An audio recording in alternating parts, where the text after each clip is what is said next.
Assalomu alaykum. Demak, bizda 11-savol, ya'ni haqiqiy imtihonga tushgan savollardan biri. Demak, Temur naqsh chizadi. U o'z loyihasi bo'yicha har biri 1000 ml bo'lgan, demak, qizil, sariq va ko'k bo'yoqlar sotib oldi. Bitta to'liq naqsh 300 ml ni tashkil etadi hamda unda teng miqdorda, demak, ko'k, qizil, sariq, yashil va apelsin rangli bo'yoqlar ishlatiladi. Demak, hammasi bo'lib 5 ta, demak, rangdan foydalanilgan va u 300 ml ni tashkil qilyapti va hammasi teng miqdorda ekan. Endi yashil rang o'zi bizda yo'q edi. Yashil rangni qanday hosil qildik desak, ko'k va sariq bo'yoqlardan foydalangan ekanmiz. Apelsin rangni qanday hosil qildik desak, qizil va sariqni teng miqdorda, demak, aralashtirib, undan hosil qilgan ekanmiz. Temur bir naqshni yakunlaganidan so'ng qolgan bo'yoqlardan iloji boricha eng ko'pida nechta shunday naqsh tayyorlay oladi deyilyapti. Xo'p, demak, bizda eng ko'p ishlatilgan rang bu sariq rang hisoblanadi. Demak,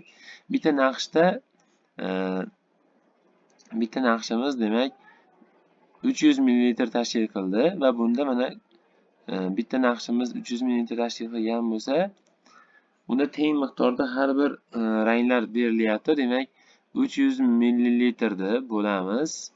Bizda 5 ta rang bo'lishi kerak edi. 5 ga bo'lamizda. Har biri hosil bo'lyapti. Demak, bizda 60 ml dan, demak, har biridan ishlatgan ekanmiz.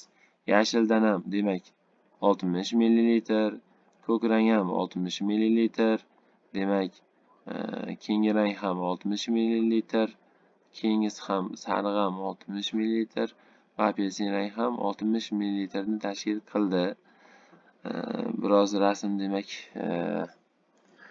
bu rasmga, demak, 100% mos kelmaydi, lekin asosiy masala sharti bo'yicha xuddi shunaqa deyilyapti.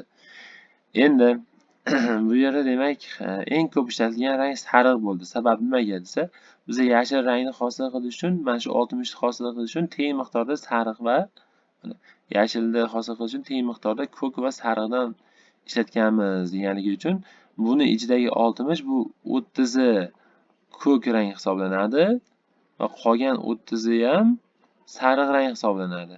Demak, mana sariq rang va ko'k rang turibdi. Endi bizda mana bu keyingisida yana Temur, demak, apelsin rangni hosil qilish uchun yana sariqni ishlatyapti. Qizil va sariqni ishlatyapti endi. Mana bu joyda, demak, mana 60 da, demak, apelsin rang deydigan bo'lsak, 30 demak, yana sariq rang hisoblanyapti-da va qolgan 30 esa qizil rang hisoblanyapti. Biz naqsh yasash uchun albatta har bir rang qatnashishi shart. Eng ko'p ishlatgan rangimiz bu sariq bo'ldi. Mana bu sariqni o'zi uchun, demak, 60 ml ketadi.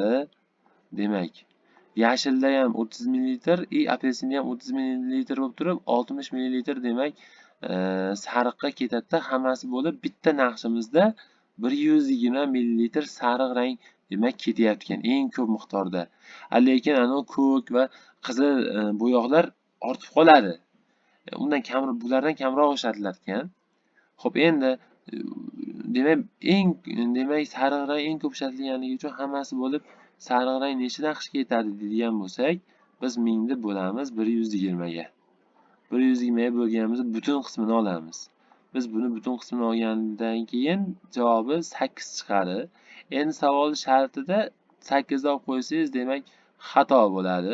Nimaga desak, chunki 8 bo'lmasligiga sabab Temur bir naqshni yakunlaganidan keyin qolgan demak, bo'yoqlar iloji boricha yana eng ko'pida nechta yetadi deyapti. Biz bitta tayyorlab bo'lgandan keyin deb so'rayapti. Shuning uchun bir tayyorlab bo'lgani uchun birda ayirib qo'ysak, demak, bizda yana undan tashqari 7 ta, demak, eng ko'pida bo'yoq tanlashi, demak, tayyorlashi mumkin hisoblanadi va shuncha naqsh yasay olar ekan. Javob, demak, B javob bo'lar ekan.